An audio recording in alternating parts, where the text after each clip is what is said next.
the algorithms, how much he understood code and Broadcasting. he must have logged in. Hi, everybody out there in internet land. What is this like? What is this happening? We're waiting for a few more people to arrive, so we're not started quite yet. If you're out there on the web waiting for this to start, we'll be starting in a few moments. Okay, I did not know that. But I thought it was that guy, he had people send at the very end of the book, and I thought that guy Hello. helped him with his interesting.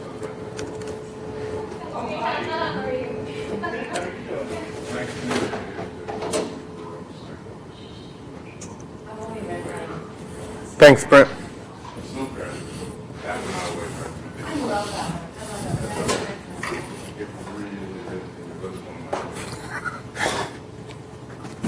Let me introduce yourself. If you could do it.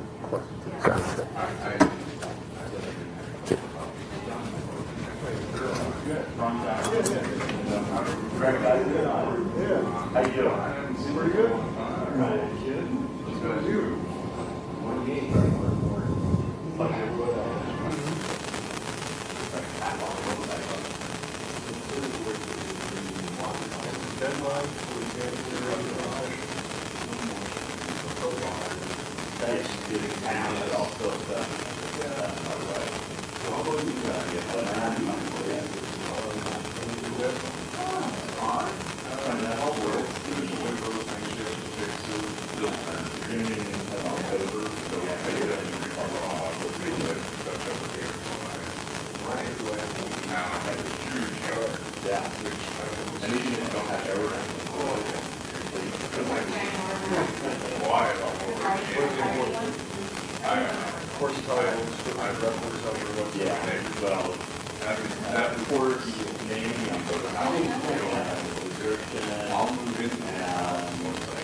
Internet folks, we're still holding off for a few moments to wait for some other arrivals.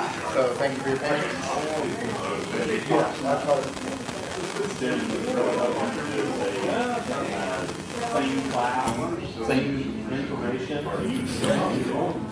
Internet folks, you probably heard no audio because my mic was off. I forgot that my mic was off. We're holding off a few moments while we wait for a little more people to arrive. So sorry for the short delay. We'll be starting in a minute.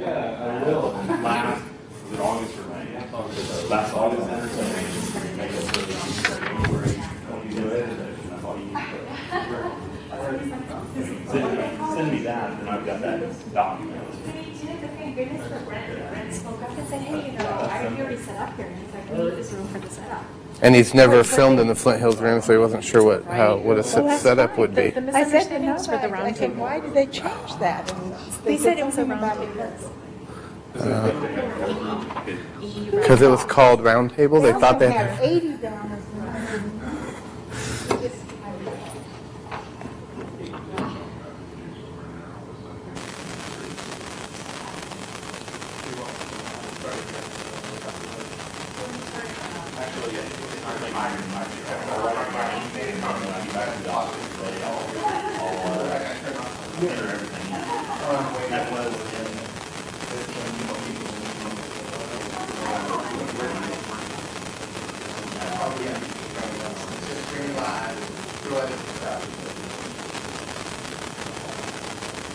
Well, how about if I put in there?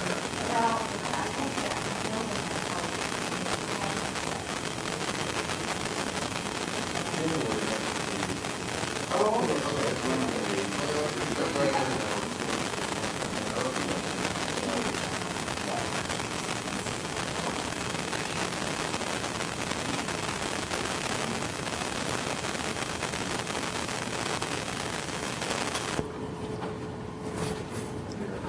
right, folks, we're going to get started here. Hello, people out on the internet as well.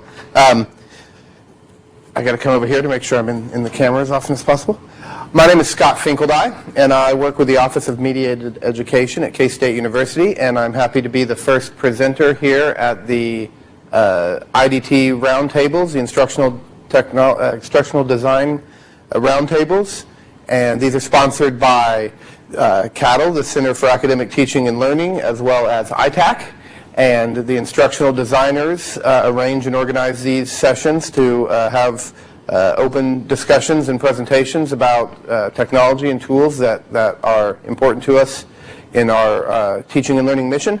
And today we're going to talk about the new version of K-State Online that was released this July. And we're going to talk about some of the new features. And I want to highlight a couple of the things that have changed, and then we will also spend plenty of time on Q&A.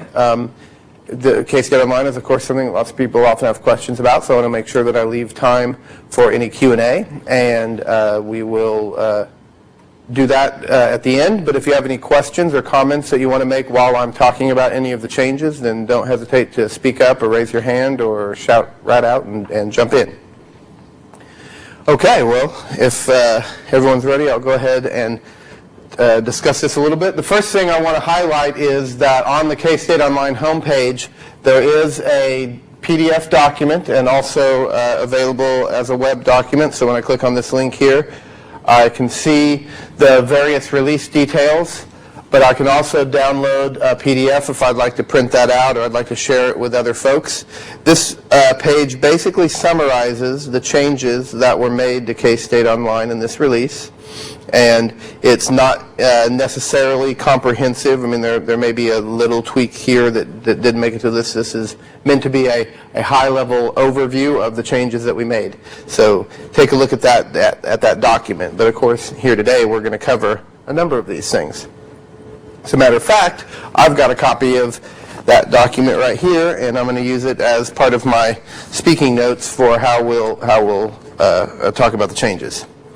The first things that I want to highlight are a couple of very minor suggestions that we received from faculty that they thought would improve the way that these tools work. The private memo feature, which is a tool that allows you to create and send notes to your students on your roster, and those notes stay within the course. They aren't pushed out to them by email or pushed out to them with another method. The advantage of that idea is that the messages are in their course. They can't lose them. They always come to the course. They're available 24/7 online. So you can have that private memo as a way to alert an individual student to something, and then they can always come back to the course and see that note. They always have a record of that within the course. Now, they're also notified by email when they get a private memo, and they can click on a link in that email and go to the course and look at that. An example of how that's being used is advisors are using that as a checklist spot. So they're advising individual students, and for one student, they'll post, we have on file for you Form A, B, you still need to complete Form C. And for another student, it'll say we have B and C, and you still need to complete Form A. So you can use it in any way you want, but it's a good way for you to store information that each individual student can see that's not shared with all the students. But speaking about sharing things with all the students, we also made a minor update to the student groups tool. It's proven to be a very popular feature with a lot of instructors and students. And when students upload files into the groups for each other to work with or to turn in as an assignment, we always posted the date that they submitted that file. But we had the feedback that instructors would like to see the time that that file was posted so they could enforce deadlines. For example, this must be turned in by 5 p.m. And so we also now list the submission time. Any questions or comments on any of those two tools? Well, probably the biggest thing that we changed in this release is the course content tool, or the manage files tool is what it used to be called. And the first thing that we did was we changed the name from manage files to course content. That makes it consistent with the name that your students see. So I'm going to pull up a class here real quick to take a look at. Here is my course, the homepage of a course, and I have files and content here, and this is where the students go to see the various files and things that I have posted. If I take a look at my course content tool, where I manage these files, we'll see here that it looks quite a bit different than previous versions. Whoops, I scrolled up a little too far. Or scrolled down a little too far. It looks different than previous versions, and I want to highlight a couple of key areas.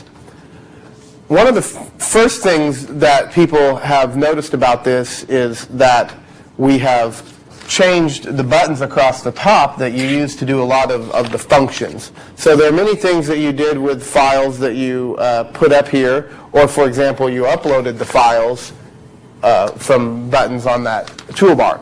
The feedback that we got, and we did usability testing as well, was that especially new users, new faculty coming to K-State, or people using it for the first time, were confused by sort of the amount of choices they had. So we tried to simplify things without taking away any features. All of the tools and features that were in there previously are still there, but we have tried to simplify the presentation and the navigation. So we'll talk about some of these buttons across the top here in a moment, but I wanted to highlight that first. Another thing that's different is here in the listing of your files, we previously showed you the file name and the link text. We showed you both halves of the equation.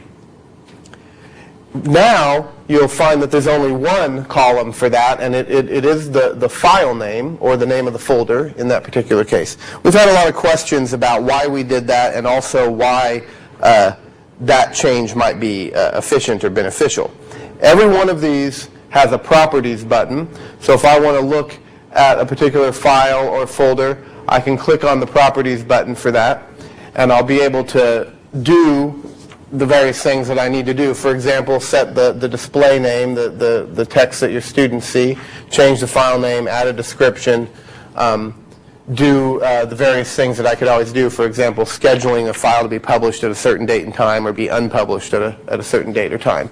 So all of the functions that you want to do with a file or a folder that you've placed up here are always available within this properties.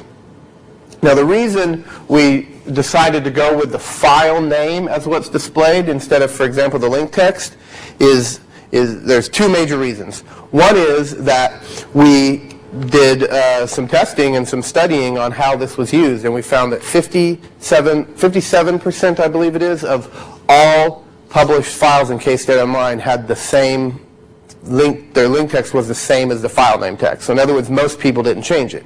So in many cases, this text was redundant. Having two columns, the display was identical, and it was redundant information, and it was effectively taking up real estate that we thought could be used for more valuable space.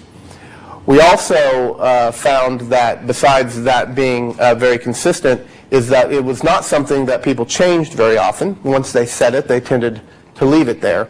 And so we thought that it would be best to show you the file names that you had been using, and then let you set the link text for those as you publish them. And once you've set that, you're usually pretty good, and then you can look at this list and reference the files that you have. The other big reason why we thought that this change would still work well for folks is because you, of course, can still view and preview all of what your students see. So if I've published these items over here, and I'll show you, we'll talk a minute about the published states.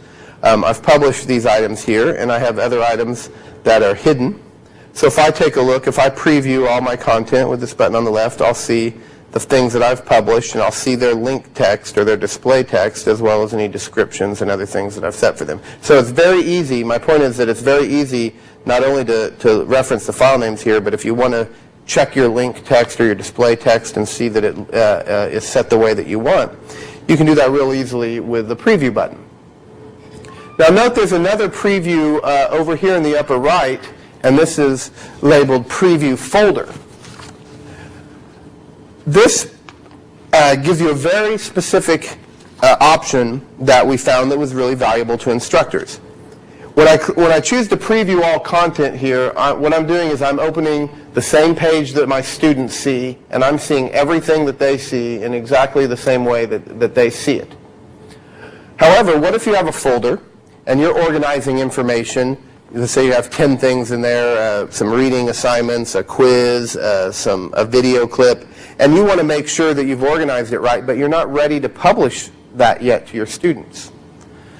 So you've got a folder, you've put 10 files in it, and you want to publish all the files in the folder so that you can make sure they're organized correctly and look right, but you're not ready to publish the folder yet because you don't want your students to see that. This preview folder will show you the state of all of the things that you've published in that whatever folder you happen to be in. So I'm going to go into media files here, and I have some things published and some things not. And when I preview that folder, I still see all of the information that I have published. And if I go back here to content and I unpublish media files as a folder, but I go in there, oops, double clicked on that, then I preview the folder. I can still see all items I've published, but I don't have to have that folder publicly published for my students. So I spent a little time highlighting that because I want to make sure it's not exactly clear right away what the difference between preview this and preview that necessarily is. This idea is it's only showing you all the things that you have published just as you see for your students. Preview folder lets you see the things you have published in a folder without having to publish that folder. Related to that is this text that shows up right before that. Note that this particular item says folder is not available.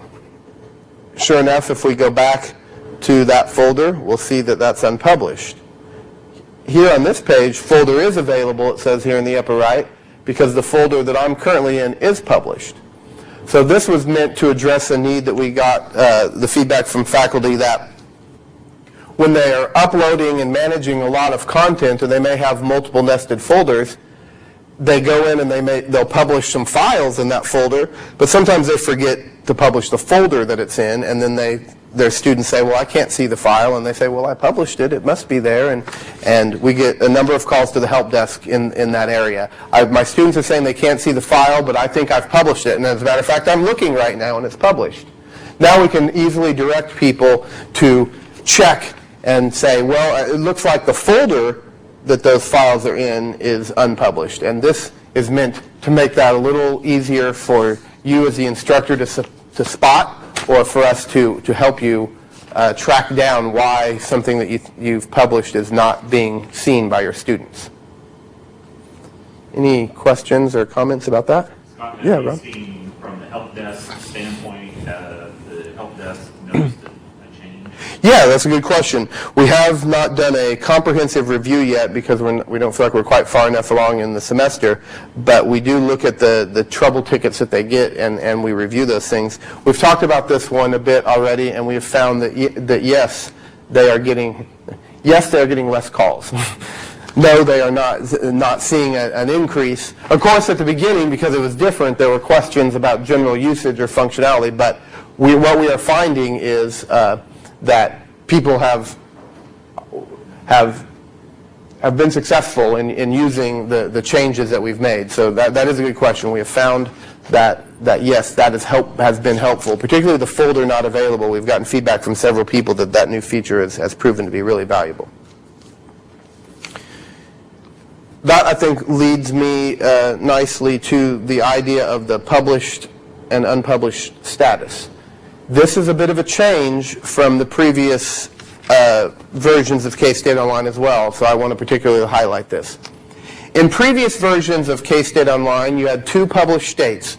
It was either published, I don't even have anything unpublished here. Let me unpublish one so we can see what that looks like as well.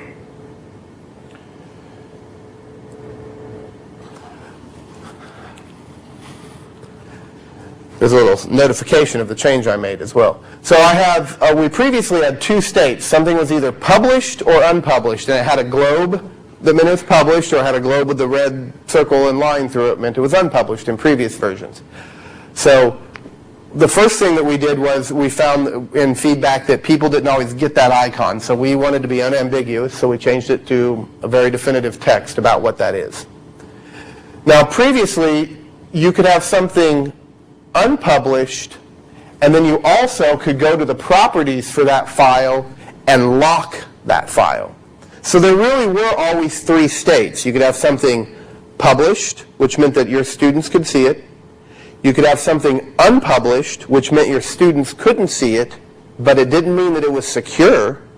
It didn't mean that they couldn't get to that file. It was just unpublished. The third state was unpublished and locked, meaning that not only was it unpublished, not visible to the students, but they couldn't get to it by typing in a URL and going to that. So first of all, that was something that was not very well understood by instructors using this tool, and that was our fault. We didn't do a good job of explaining this extra idea of locking files. And the reasons why you might want to lock a file, there's some pretty obvious examples I think you're all thinking of. An item that you have unpublished that might be an upcoming piece of material you want them to read, some data analysis on a menu costing assignment that you have them doing. And the fact that it's unpublished and they're not seeing it, but if they got to it, it wouldn't really hurt. It's just material for next week. But if it was an answer key that you had unpublished and you were waiting to publish until everyone had taken the exam, then you might have not only wanted that unpublished, but you wanted to be ensured that it was locked down, that no one could see that answer key. So at the risk of exposing a little bit about how that worked in the past, what examples that we had were instructors, rightfully so, are very logical and linear in their naming of things. So someone had answer key folder, and in there they had answer key 1, answer key 2, answer key 3, answer key 4. And when they published answer key 1, a clever student said, I wonder if I just go up to the web address for this and change that 1 to a 2, will I find answer key 2? And sure enough, they did. But the instructor didn't want them to have answer key number 2 yet, as you can imagine. So that's why locking files was really important. But the problem was that feature wasn't A, well understood or well communicated by us, and B, you had to go to a separate place to activate it. You unpublished the item, and then you had to go to the properties of that item and also lock it. So it took 2 steps. And that just didn't seem good or necessary. So what we did was we combined those, and now there's 3 states for published files. They're still published, and published means exactly what it always meant. Students can see it, it's available to them. There is still unpublished. Unpublished now means it is published and locked. By default, anything that is in this unpublished state is locked. Students cannot get to it, so now you can sort of be more assured that if you just unpublish things or upload things and leave them unpublished, no one's getting to them. However, that created a problem because there are many files that instructors upload to their course that they never publish because they're not directly necessary for the students to see, but they also can't be locked. And the reason they can't be locked is because other files need to see that file. So let me give you an example of that, and that's this published but hidden state. So for you, this file is published. That means it's available to other things, but it's hidden from your student's view. So we've got published, everyone can see it. Unpublished, no one can see it, and it's locked. Published, your students don't see it, but the system can see it. So why is that important? Well, the most obvious example that I can think of is I publish a document. I have a Word document. Let's take this Word document, for example. But instead of putting it up in a Word document format, I want to put it up in HTML, a web page. So I save that as a web page, and then I have the document, and I have a whole series of images that are shown in that document. I don't want those images to be published. I want the document to be published, so when the students click on it, they see that, and all the images are in there. But the system needs to be able to get to those images so it can display them inside the page. So another good example of this might be if you use a tool to create an interactive lesson or learning. Maybe you create like a crossword puzzle activity or an interactive sort of lesson that they can work with. Then often, when you save those to upload them to K-State Online, they actually output a whole bunch of files, and you only publish one of them. Another good example is saving PowerPoints as HTML. You make a PowerPoint presentation, they have the option save for the web. You save that for the web, what you get is not just a single PowerPoint PPT file like this, you get a whole bunch of files, but you only publish one of them. You publish sort of the front door that students go in, and all the rest of the files have to still be available to them. So I hope I'm not over-explaining this, because many people won't need this hidden state at all. If all you do is upload PowerPoints and Excels and Word docs and PDFs are probably a good choice, and movies or MP3 media files, then most of the time you probably want to publish them, and when you don't want them published, you want them locked and unavailable to anyone. But if you're a person who needs this third state, you do a lot of HTML is probably the best example, then you need to know about that so that you can have your other files available to the files in your course, but not require them to be published such that your students see them, because it would just confuse them. So it's a bit of a complicated idea. Questions or comments about that? We have found, to kind of go back to Ron's question more generally, we had a lot of fear about that change. It's, like I said, it's kind of complicated, and it requires you to understand that relationship between those extra files. But we've fortunately found that not too many people are stumbling over this, and we're not having a lot of questions or concerns about it. So we did change a couple other things with this status. One, you're noticing that there's some color coding there, the red versus green, and then the blue is sort of a calm middle state between the two. Of course, we can't rely on color alone to indicate that, because not everyone can see those colors. So that I mentioned earlier, that's one of the reasons why we wanted to put full text in there. We wanted to actually say the word published or unpublished so that it was unambiguous. And because there's 3 states, it's not just a toggle now. You have to come in and specifically change from one state to another. Now, while I'm here on this concept, I'm going to highlight something that's always been in this tool, but not many people are aware of. If I've just uploaded, 5 or 7 things, and I want to publish them, or it's the end of the semester, and I want to unpublish a number of things, many people come over here and they one at a time unpublish these. But you may not realize that you can check multiple items. If I click on the right place. And then I can come here to Utilities, and I have several options that I can perform. And you'll notice the first 3 are Publish Selected Items, Unpublish Selected Items, and Publish Hidden Selected Items. So I can select multiple things and quickly unpublish them or quickly publish them with just a few clicks. So if you have to do a lot of publishing and unpublishing at some point, you don't have to go through each of these drop-down boxes. You can select multiple items, and you can publish or unpublish them. There is a select all as well here, but with the first checkbox. So if you've just uploaded a whole bunch of new things to a folder, often you want to publish all of them. It's very easy to just select all and then choose Utilities Publish. The other little tip I will throw out here is, what if I want to unpublish all of these that we can see here are published at some level? What if I want to unpublish all of these but just one of them? It's easy to go through and select, or let's say 3. Easy to go through and select just the 3, but another thing you could do is select all, and you could just uncheck, the couple that you needed. So I'm just throwing that out as a tip, that realize that sometimes it's easier to select all and uncheck a few things than it is to check a whole bunch of things. So that's just a little bit of a tip there. Okay. Any questions about the publishing states? All right, let me move on to a couple other key items here.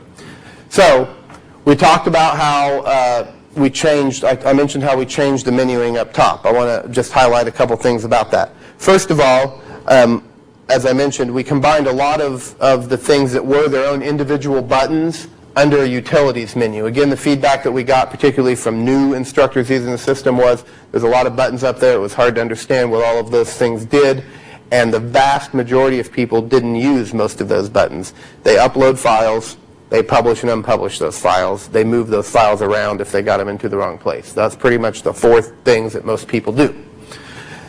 But occasionally you might have zip files that you want to do, or you'll want to download some files that you have up here back to your office computer, or you want to use the Flash video conversion tool. Those things have all been combined under that utilities menu. So I just wanted to highlight that.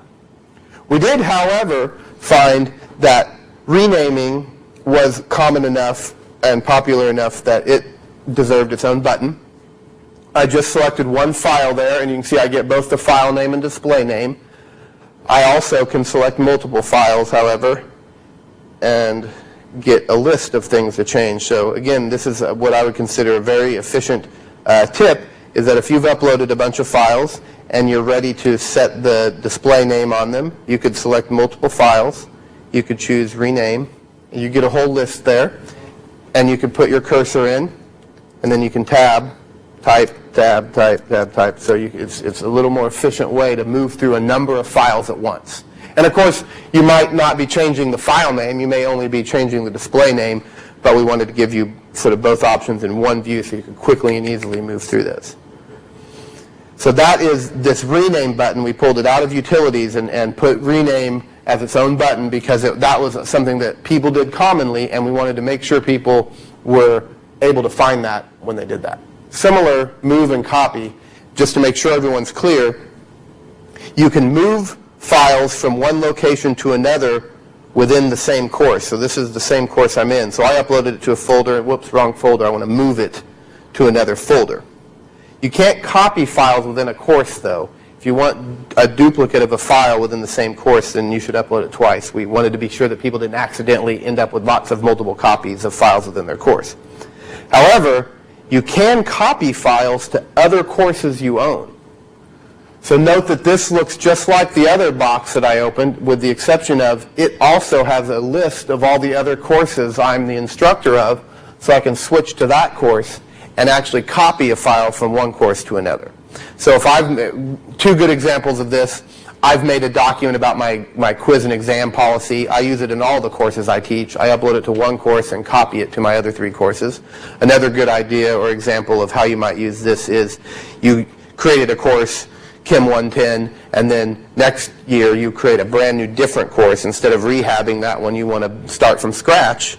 Rather than re-uploading all that stuff, you can go to the previous course, select the files that are relevant, and just copy them over there. It's a little faster than uploading, and it's maybe a few less steps overall. So you can copy to other courses. You can move within the course that you're in. I highlight all that just to say that not only did we find that in our testing, our feedback, that those were common enough activities that they warranted their own buttons right there, but we wanted, again, to make sure people understood that sort of relationship. So note that there's sort of two buttons on the same button, with that idea that there's sort of a relationship there. Scott, the access to the previous courses was from utilities? No, I selected files and I chose copy because I want to copy those files to another course. And that's where I get that list. The other courses is right at the Correct, right at the top of that same place where I would choose what to copy. So I have this, I didn't explain this very well. This is the tree of all my folders in the current course I'm in. If I were to say I wanted to copy this over to a different course, I would see the structure in that course. Does that answer your question? I should have repeated the question for the audience. The question was, how do I see the list of the other courses that I'm an instructor of to copy things to? And you do that by selecting the files you want to copy, and in the copy button box, you'll be able to choose a different course. Thanks for that question. Other questions or comments about that particular area? Deleting, I don't think we need to say much about that. Deleting is pretty obvious. You select things and you delete them. Upload a new, again, not new functionality, but same idea that these are sort of two heads of a coin. You're either uploading files that you want to put in your course and make available to your students, or you're creating a new piece of content that you don't have to upload. A new folder to put things in, a new link off to an external website, like your departmental website or an information website about your course material. A misspelled separator? No, that's spelled right. Never mind. Looked wrong there when I looked up at it. A separator bar that you can put in your content that will divide your content up into different chunks, quizzes, homework, readings, kind of an idea. Web pages, we found in our testing that not everyone was aware that you can create HTML documents right inside your K-State Online course. So my best example of this, what I usually tell people is, you're often, the documents you create that you want your students to see in Word or PowerPoint or whatever, that's pretty normal, and you upload those. But what if you're at a conference or you're off at your family on a family trip and you're somewhere where you have internet access but you don't have PowerPoint or Microsoft Word and you want to get a piece of content up in your course? You can create a web page right within K-State Online without needing any other software. So let's say you're at the hotel lobby computer. Oh, I promised the students that I would put up a plan for their paper project, their semester-long paper project, what the requirements were, and I forgot to do that before I left. You could jump on the hotel computer, click create a new web page, give it a name, and then it'll give me the ability to edit that document. So I'm going to say paper requirements. I'm going to create that,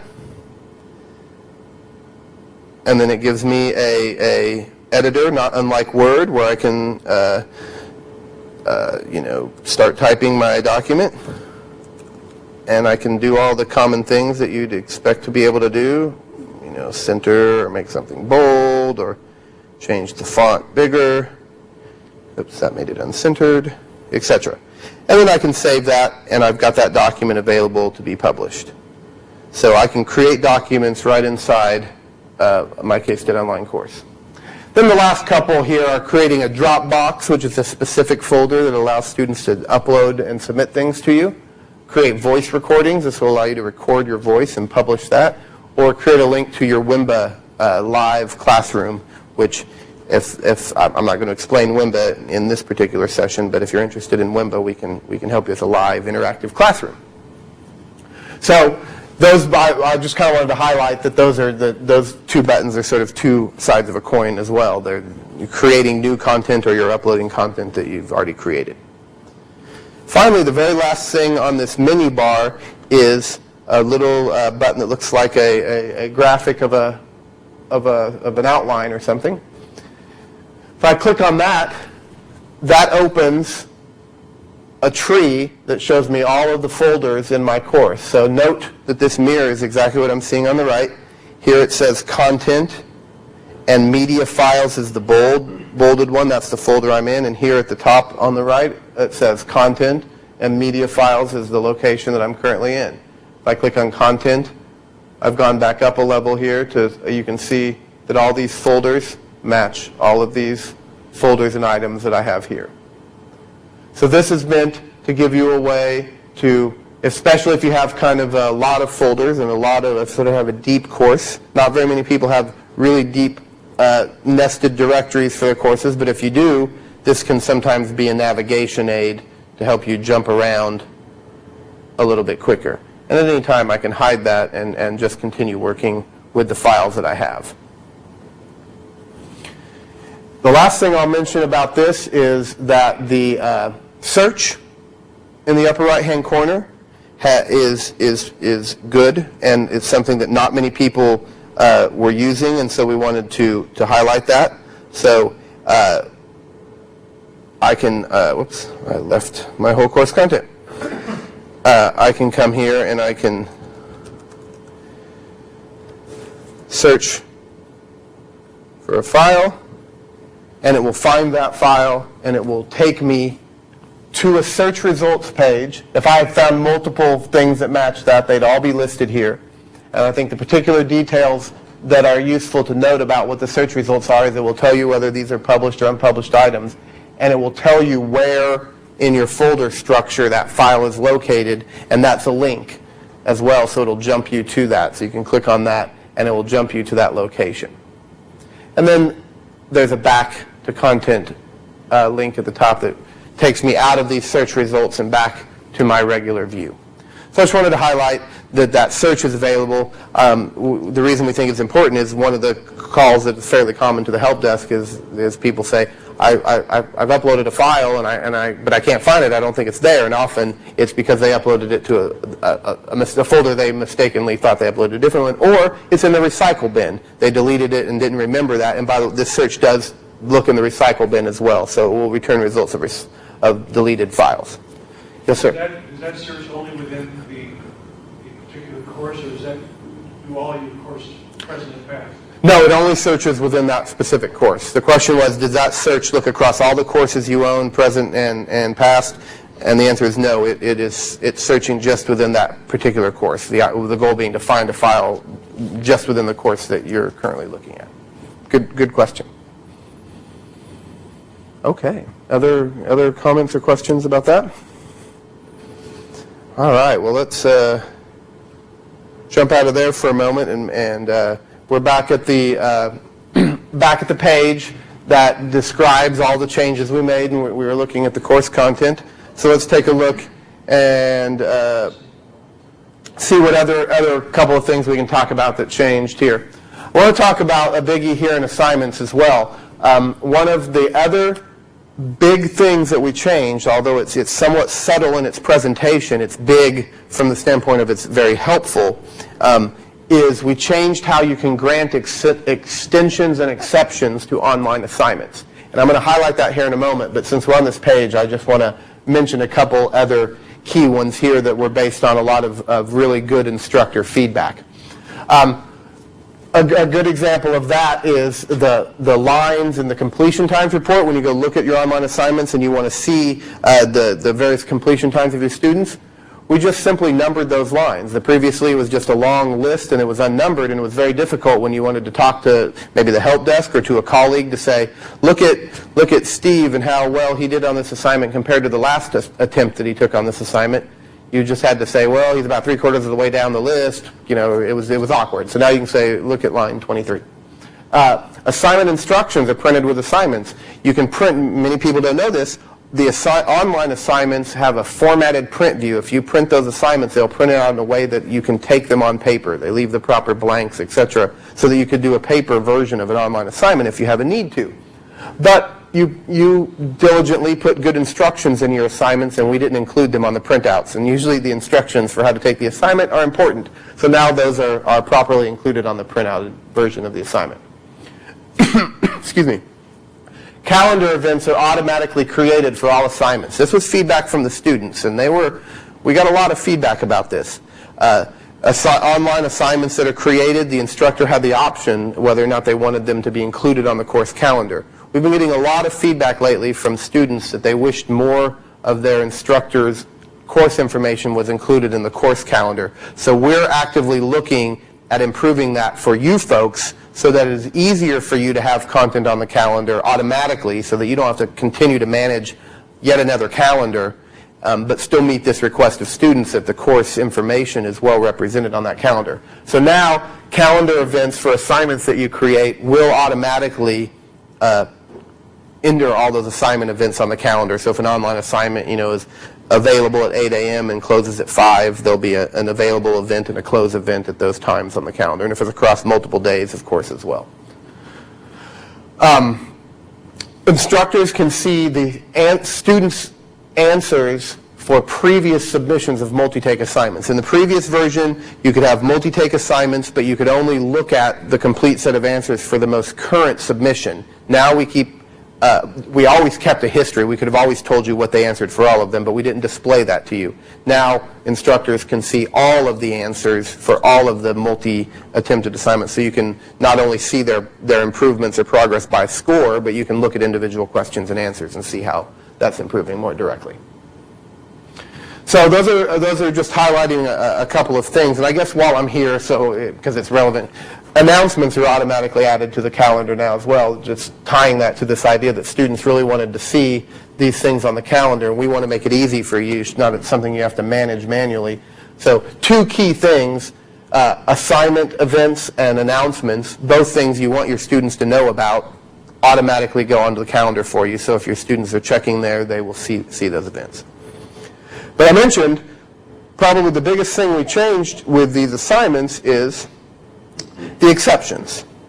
So let's take a look at how that's different. So I'm going to go to the, got to click on the right place, go to the assignments area of my course. And previously, here with your online assignments, you had 2 links exceptions and extensions, and you had to know which one you needed, and you had to understand how they work to even pick the right one. Now, we have combined those into a single page. Of course, it would help if I had a better example. I'm going to switch to a different course here where I believe I have a better example.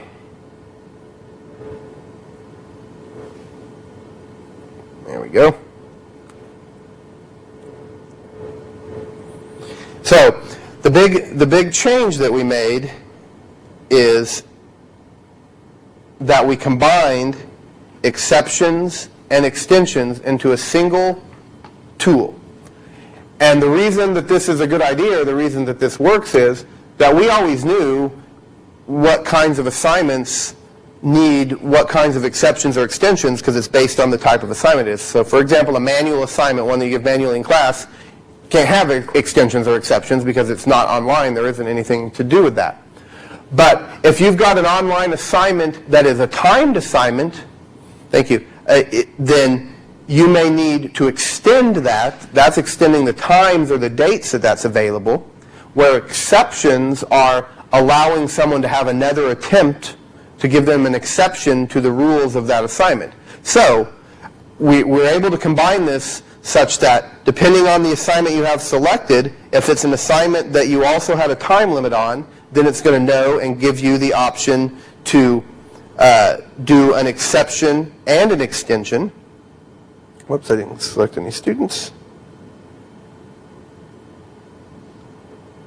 So let's take a look at this one. So for this particular assignment, it's an online quiz. It knows that I can give exceptions on the dates and times because it has an available date and an expiration date. But it doesn't give me a box for giving them more of a time limit. Again, if it's a timed assignment where I say they have 1 hour that when they open the assignment they can complete the assignment, I might not only want to change the dates or times for them, but I might also want to extend that hour. So good examples of this. I create an online exam that I want my students to only have 1 hour to complete. The date range is a week.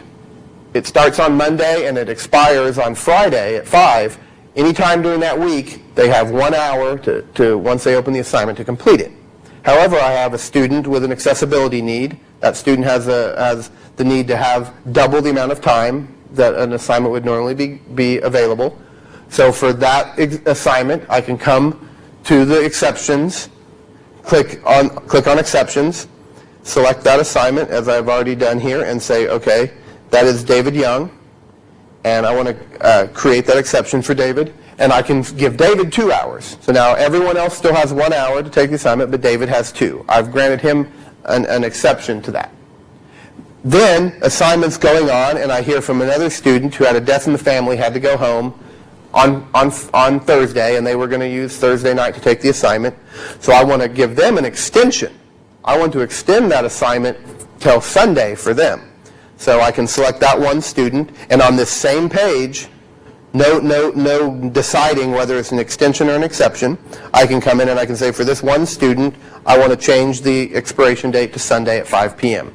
Of course, you can do this globally. Another good reason might be I made this assignment available from Monday to Thursday, and then class got canceled on Wednesday, and so we didn't get to talk about it, so I want to extend it for everybody till Friday. You can come in and extend it for groups or people or the entire class. Again, because it's only one page, you get to decide all of the extension options, new dates and times, whether you want to allow unlimited access to the exception you're granting. Another good example, that student that needs 2 hours to complete the exam. They're also out in a rural area and they maybe have bad internet connection.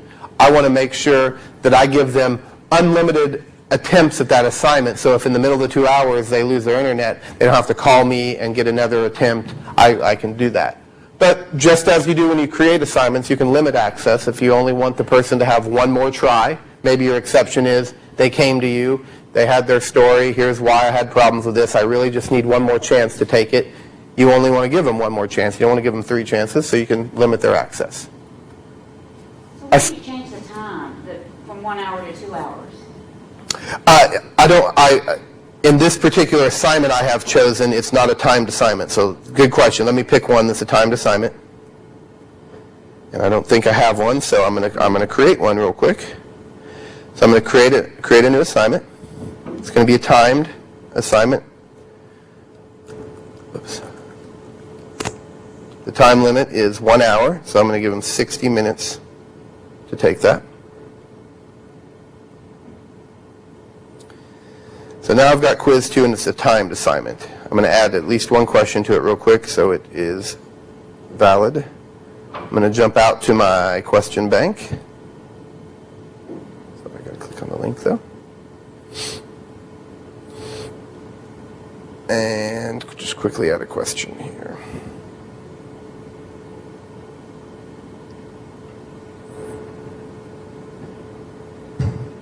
Okay. So now I've got an assignment with questions. Whoops. Assignment listing, here it is. It's a timed assignment. So I'm going to select that one. I've heard from a student and I want to give them 60 minutes. Now, because it knows that this is an assignment that is timed, not only does it give me the date and time box, but it gives me the additional time allowed. And I want to highlight that word additional. They already have 60 minutes. You're giving them 60 additional minutes. A common confusion or question that we had was that people, and fairly logically so, say, I want to give them 2 hours, so they enter 120 minutes there. Now they've actually given them 3 hours. This is additional time that you want to add. And by the way, it can be partial. They could have taken 30 minutes of that time. So let's say a good example is you've got a timed assignment. Your students are taking it. 30 minutes into that timed assignment, power goes out on campus. So their computers all shut down, the ones that are working on campus. And now the clock, as many people that do timed assignments, remember the clock keeps ticking. It's just like the classroom. If they come into the classroom, that hour starts. If they get up to leave the bathroom, you don't stop the clock for that one person and keep it going for the other people. The clock keeps ticking. So now the power comes back on 45 minutes later, and you're getting a million emails. Well, we didn't have the full 60 minutes. We need more time. You can select all of your students or the ones that contact you, and you can put a 30 in there, and when they go to access the assignment, they will see that they've already used 30 and they've got the additional 30. Or you can give them the whole 60 or whatever you want, of course.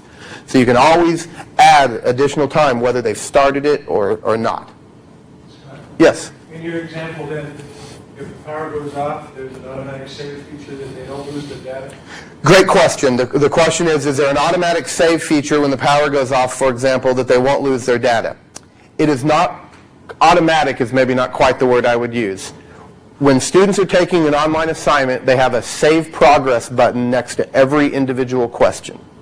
So at any time, they can click that, and when they save their progress, that saves their answers. That's one. Let me stop there and say, you should recommend this. If you're doing online assignments, you should, as part of your details in your syllabus or whatever to recommend, we highly advise you to say, save your progress at every opportunity. Just like when we're working on a Word document, you never know when something's going to happen. You want to save your progress. That's one way it's saved. There is a way that's a little more automatic than that. They have to click a button for that one. Anytime they go to another page, so let's say it's a 3-page assignment, 5 questions, go to the next page. Every time they move to another page, we save their answers automatically.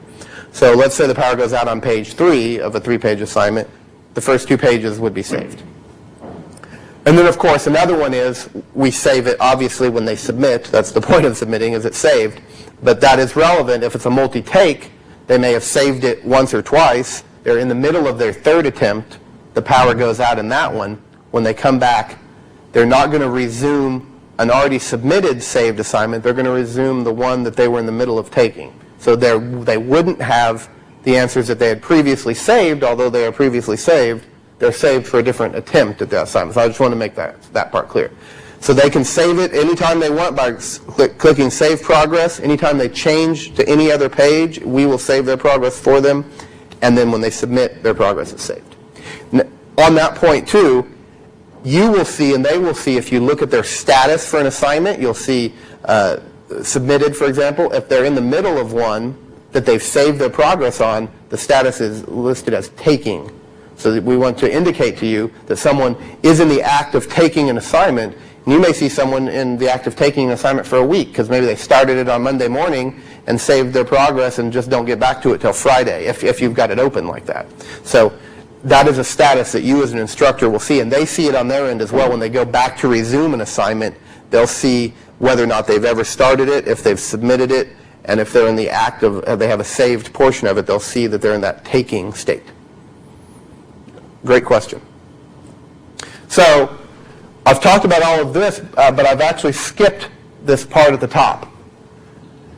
Exception accessibility options. When you're granting these exceptions, by default, we talked about how you're adding additional time, you're changing those dates for that person. Add additional access to the current assignment versus disregard and change the current assignment settings. I want to explain this because it can be a little bit confusing. In all of my examples that I've given up to this point, I'm wanting to add an additional access to the current assignment, and that's what's by default. Here's my best example. I've created an assignment, the example I already have. It's open from Monday to Friday, and they get 1 hour to complete it somewhere in that Monday to Friday. Student calls me and needs the additional hour. So I come to this page, I leave that selected as add, and give them another 60 minutes. I'm adding an additional 60 minutes to their current set of assignment settings I've already set. I think the right way to think about this is saying, I've already given them dates and times, all that stuff. I'm giving this person an exception, but I don't want to invalidate the original set of dates. I want them to have the original set of dates plus the exception. The disregard and change is the one that's a much more limited use, but here's why you'd want it. An example of one of the reasons why you might want it. I have an assignment available Monday to Friday with a 1 hour in there. A student comes to me and says that they need to take the assignment early because they're going to be gone. If I leave add additional, I set up an exception for them for 1 day on Sunday. Before that Monday shows up, I give them Sunday from 8 a.m. to Sunday at 5 p.m. If I leave it at add, they're going to have Sunday from 8 to 5, and then when the assignment actually opens from Monday to Friday, they're going to have another attempt at it, and you may not have wanted that. You want to disregard the settings that you set for everyone else and give this person an exception that is just that exception and that exception alone. So I see people shaking their heads up and down, so I'm hoping that makes sense.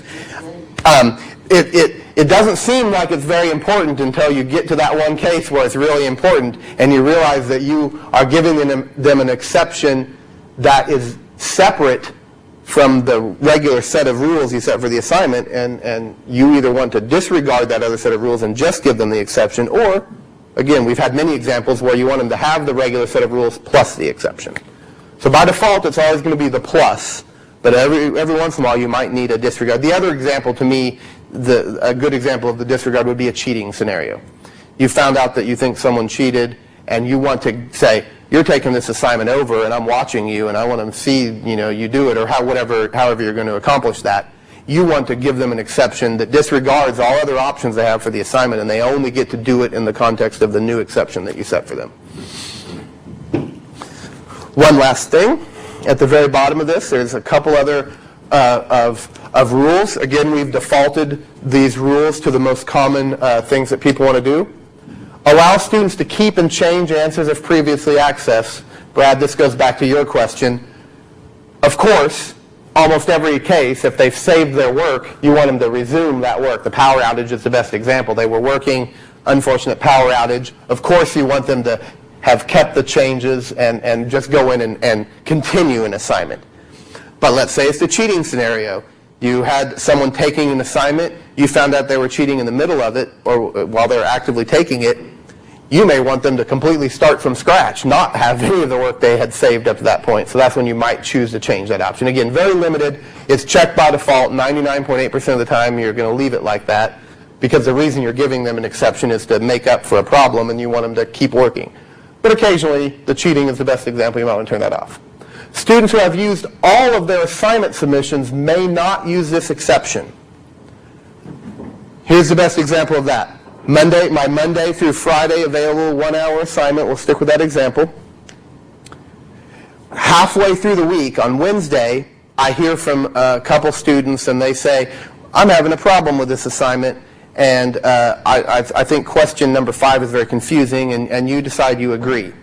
So you're going to go in and give them an exception, so now you talk about question number 5, and they want to go in and complete the assignment. However, 5 of the students were excellent students. On Monday at 8 a.m. when you made it available, they got in, they completed the assignment, and they got 100% on it, and they're happy. You don't want to give them an exception. You want them to not get an exception, because if they got an exception, maybe, I guess my example is kind of bad. If they got 100%, they have no incentive to go in and improve their score. Let's say they got an 89% and they're satisfied, but if you include them in your exceptions, then they could take another attempt, and maybe you weren't intending to grant them another attempt. So the idea here is that if you check this box, students who have already turned in the assignment don't get to take advantage of your exception. In many cases, that's okay, but if you really want that, if you don't want the people that have already turned it in to take advantage of your exception, then checking this box, it will look and they will say, well, this person's already successfully submitted it, so don't let them have the exception. That prevents you from having to know that about and check only the individuals that did it. And then notify students of this exception via email. If you grant someone or multiple people an exception, by default, we assume you want them to get an email that says, Scott Finkeldei has granted you an exception to test number 2 per your request. Click here to take have your another attempt. So it sends them an email, they have a link, they can click on it, they can jump right in.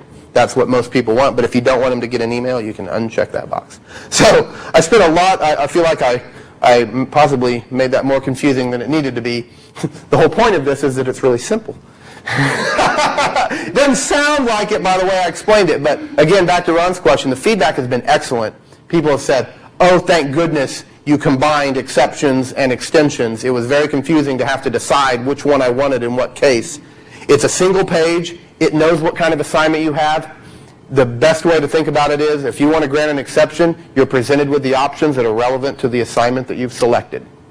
You can come to this page without having selected an assignment, by the way, and if you do, then you're going to choose the assignment from this drop-down list. So I could be on my assignment listing, and I could select an assignment.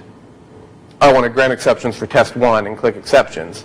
But if I had nothing selected, instead my thought process was, okay, I need to grant some exceptions. I go in here. Quiz number 2, I wasn't trying to do quiz number 2. Well, that's the last one I tried to grant one on, so remember that's here. Oh, this is where you choose which assignment you're setting an exception on. So exceptions have been consolidated so that it's a single page. It's smart. It knows what options you've set on the assignment, and it presents you with the appropriate things to change.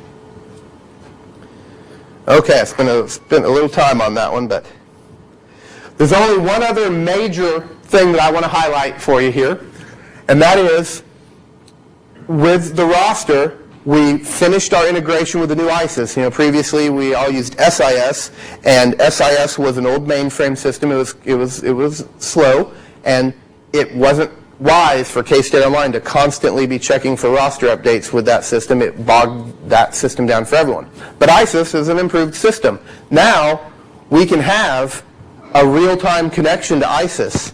So previously, especially for those of you that have used K-State Online for a long time, I might have said to you in the past, oh, you call and say, I'm looking and I have 20 people enrolled, but I only see 19 on K-State Online. And my answer would be something like, well, every night at 1 a.m. we check for new enrollments with SIS, and we get a big batch file back, and we update everyone's rosters between 1 and 3 a.m. So you might have had to wait as long as 23 hours and 59 minutes if you called me at 11:59, or you might not have to wait very long at all. Now, our connection with SIS is real time. Someone drops your course, within 5 minutes they're dropped off the K-State Online roster. Someone adds your course, within 5 minutes they're updated on your K-State Online roster. That connection is much more solid. We also improved, Brad, I'll get you there. We also improved a little bit the statuses they were in, enrolled, not enrolled, those kinds of things. We kind of tightened that up a little bit, so it's a little more concrete of what state they're in. I told a student the other day that I would add her to my roster. She's not enrolled, but I want her to have access to some of the materials. If I do that, I forgot to do it. You made me think of that. Good. But if I do it, does the ISIS to take her out? Great question. Does the fact that I do it, in a sense, become a default? Great question. So the question is if, effectively, I'm going to summarize a little bit, if an instructor manually adds someone to their roster, does ISIS go in and say, well, this person isn't enrolled, and take them off? Excellent question. We know that you need to manage your rosters as you need to manage them. So we'll automatically add people to your rosters based on the reference number you give us. But if you manually add anyone, we assume you know what you're doing and we don't mess with them. Now, since we're on that subject, there is a detail there that I think is maybe helpful. I'm going to go to the roster. I had a terrible time with that. With Adding students to the roster. And then I went to gradebook, and they're not there on the gradebook. They're on the roster, but they're not in the gradebook. They should be on the gradebook, so I'd be interested in following up with you on that. If they're on the roster, they're supposed to also be listed on the gradebook.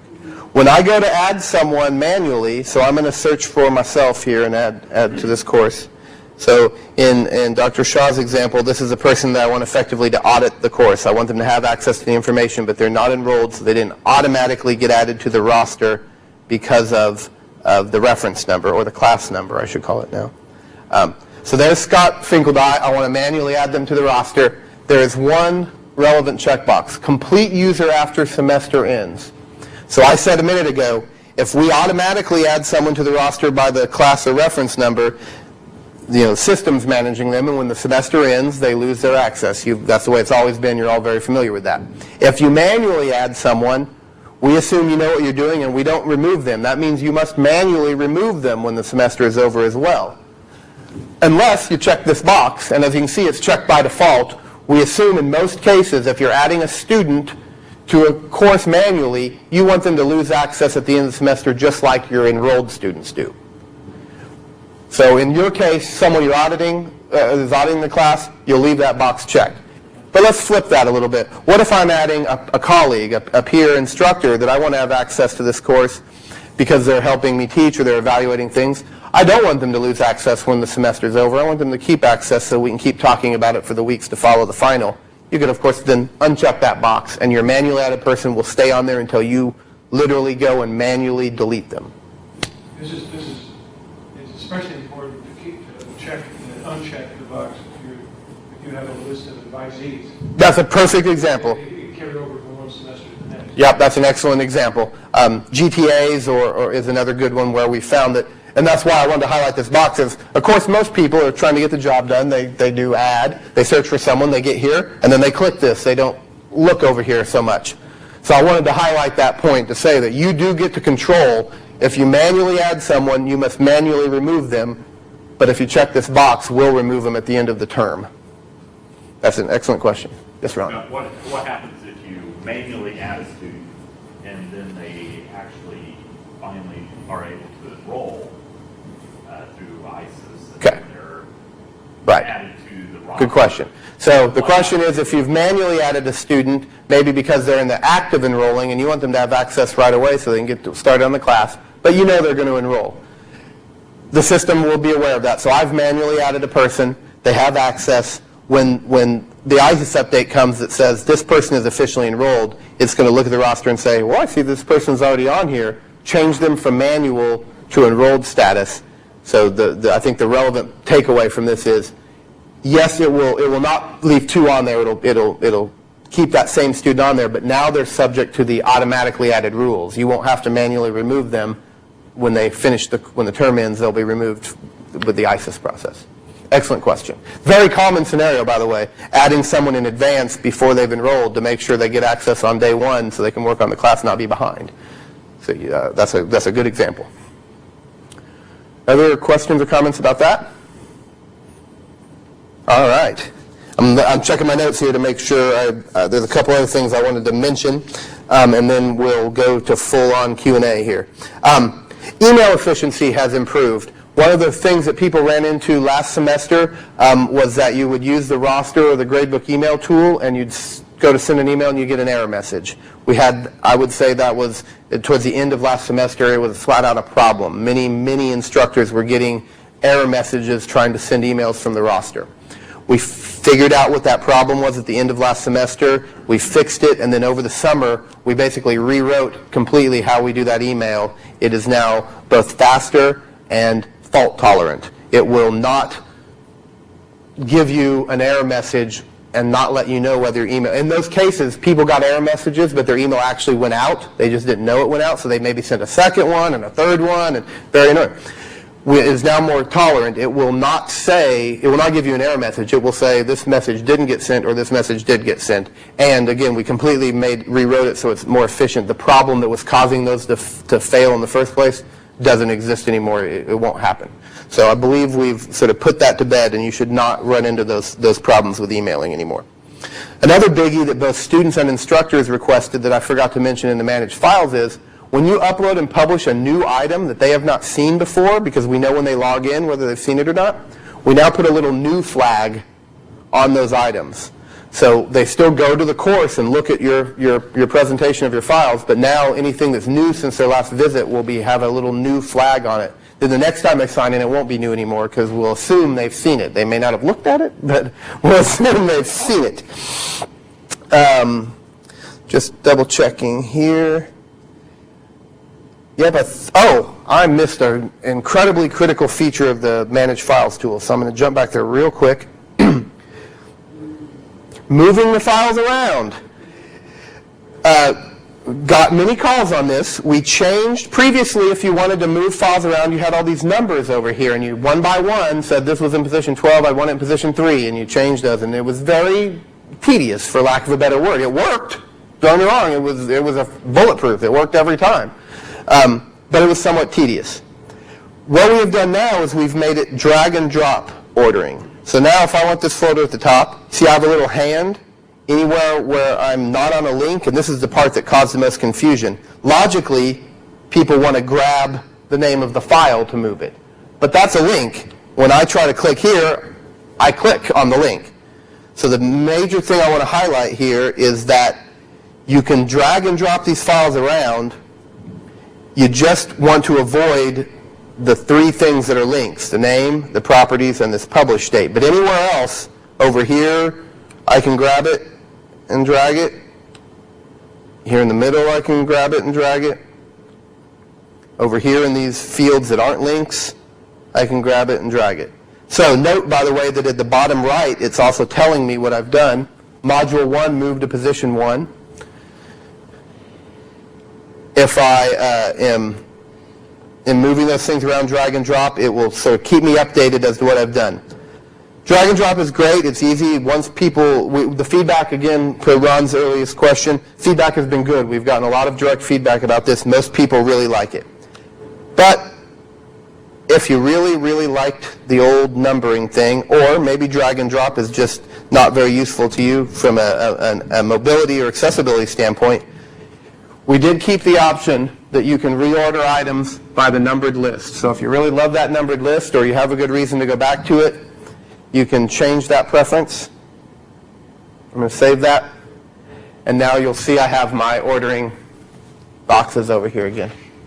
And I can make use of that same type of ordering. A lot of files, like I do, which I should put them in modules, but if I have that, it's very difficult to drag and drop if you have like 100 files. Yep. And you're moving up and down, so I had to go to the number. And we have definitely gotten that, and I think that's a great example. So let's look at that, because I've got more files than will fit in this view. So in the question for those of you out on the internet, what if I want to drag this one down to the bottom, but that bottom is sort of off the page? When I get down there, whoops, I did the exact same thing. And first I got to turn off this option. I still got the ordering on. I forgot. Go to my preferences, change that to drag and drop.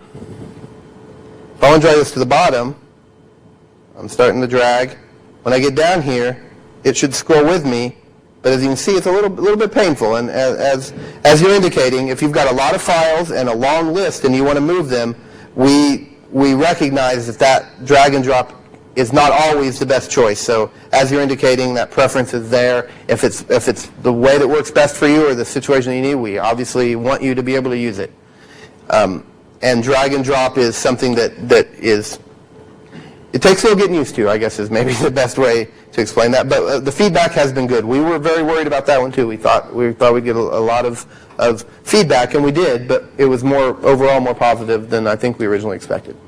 since I'm on the options here, I wanted to highlight, there's a couple other preferences that a lot of people don't know about, so I want to highlight them for future internet watchers as well. When you upload new items, some people want them to go to the bottom of their list. Other people would really wish they went to the top of the list. It depends on how you organize your files. So you get to decide where uploaded items go. Similarly, how you upload items. The basic uploader is the one that has browse for individual files, which is great if you're only going to upload 1 or 2 things at a time. But what if you want to upload 75 files at one time? That's a lot of clicking, browsing, and selecting individual files. So you can switch to the drag and drop file upload, which just gives you a target window, and you can lasso all 75 files and drag and drop them on there. Let's go back. Oops, I didn't want to click that. Let's go back to the manage, or the course content view. I'll get my mouse to work. Touching it in 2 places at once, it doesn't like that. When you go to upload, it's based on that preference. So when I click upload, I only get the one choice, the one I've set in my preference. So if you want the other choice, you go to your preference and change it, and then when you click upload, you'll be presented with the different choice. Okay, that was the last thing on my list that I had forgotten to mention previously. So, any questions about anything we've talked about, or any general comments or questions? I wish I'd seen this in September. I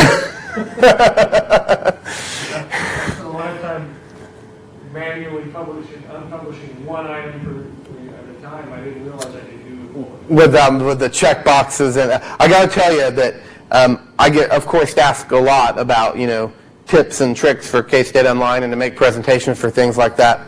If I had to pick one tip or trick that I'm confident that very few people know about, and I'm positive would save them a lot of time, it is that one.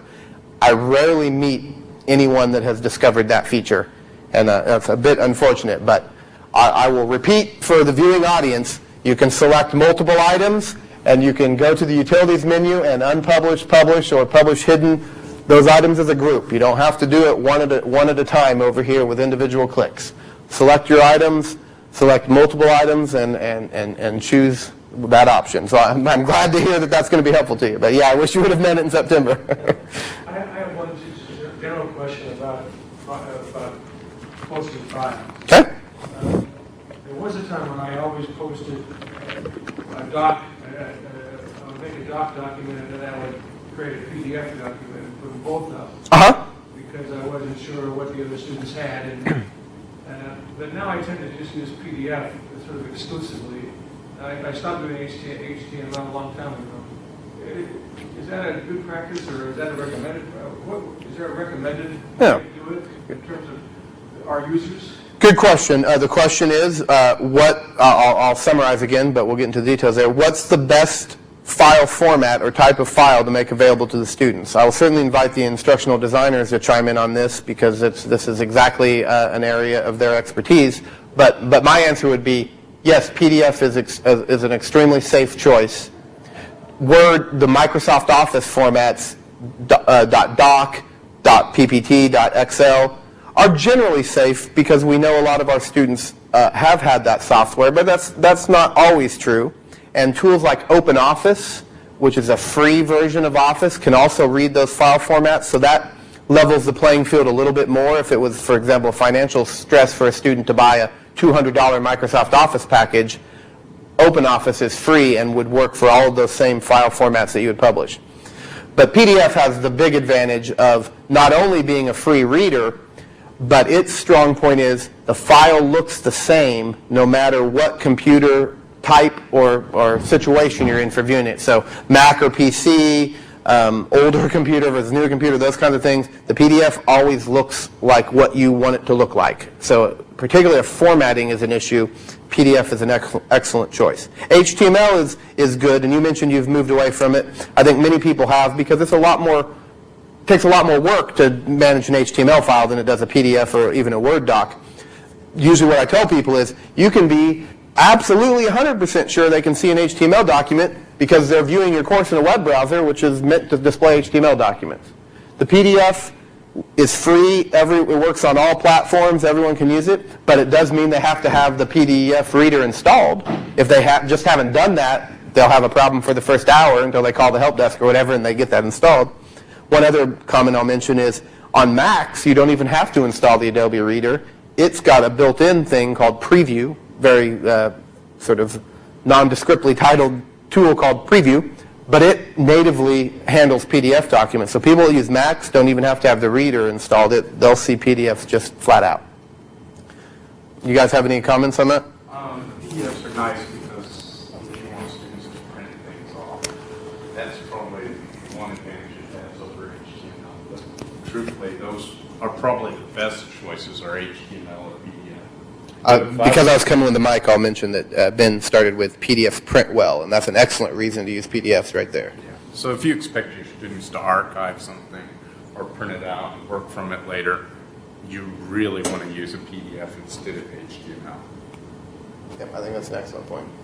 Shaolin, any additions? My only point is that it would be interesting for design reasons to create something in the learning course management system where you can have alternate versions of the same file without having to have two separate links for them. That would be a cool design. Yeah, and that's an excellent point. And I will say that we have on our list of tools to add to Axio and K-State Online would be a PDF conversion tool. The PDF standard, Adobe created it, but there's an open version of it that creates valid PDFs, and we don't have to pay the Adobe licensing fees. What we would like to do is create a button for you, the instructor, and for the student. If you upload a doc, well, I don't have one right here in this immediate view, but if I uploaded a Word doc, I could just check a box, and under utilities would be convert to PDF. So you wouldn't have to, the reason that could be valuable is to make PDFs, you do have to have software that costs money, unless you're using the same free open source version type thing that we would use. For example, you can go out into the web. If you don't have Adobe Acrobat to create PDFs, for example, I would advise you to go to the web and web search or Google for PDF conversion or PDF creator. There are many websites that's what you do. Browse and upload your Word document, and it hands you a PDF back. So you can convert to PDF for free in the same way we would do it here. So Shaolin's point was it would be great if you could offer documents in multiple formats without the instructor having to decide those multiple formats. You upload one document, and the system says, student, do you want it in PDF or this format or plain text or whatever, and the system would handle that. We do believe that we'll be able to add a PDF converter to basically do exactly that. One complaint I've had from students who are reading only my PDF documents. I know I teach translation courses, and so I have sentences for them to translate. And most students don't have a high-level Adobe software that can convert PDF to doc. Right.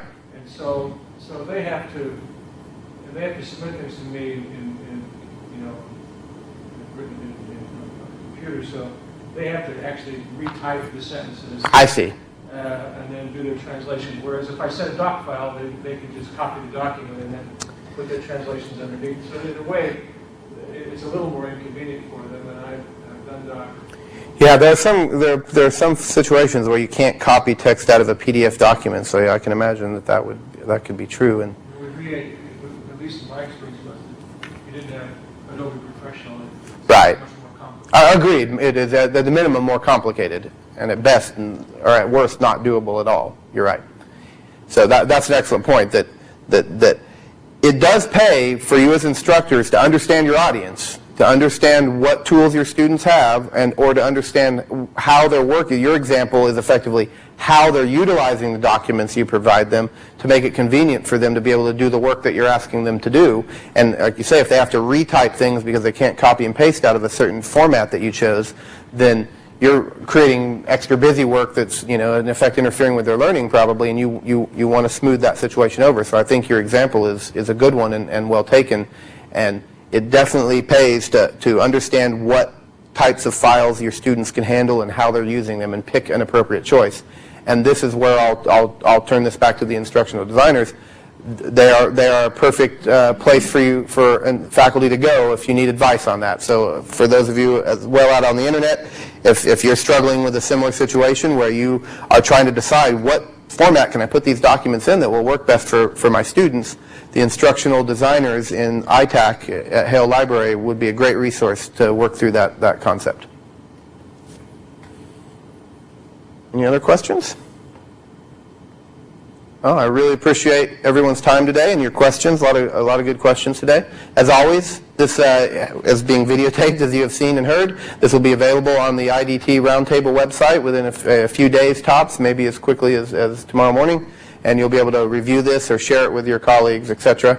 And also, as always, if you have any questions about the use of K-State Online or the use of any tool or technology at K-State, ITAC, the Instructional Technology Assistance Center, and the instructional designers, the sponsor of this event, are available to you as a resource to help you with this. And of course, my office is available for the support and help with K-State Online as well.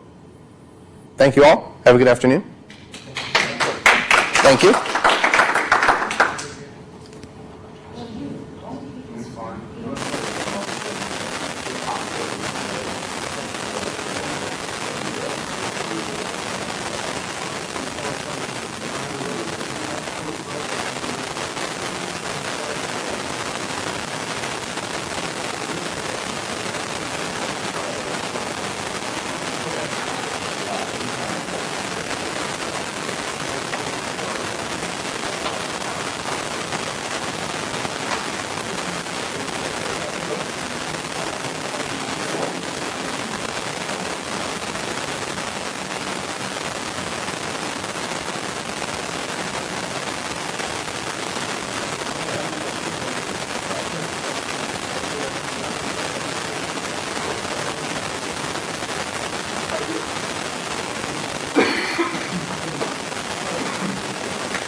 Yeah.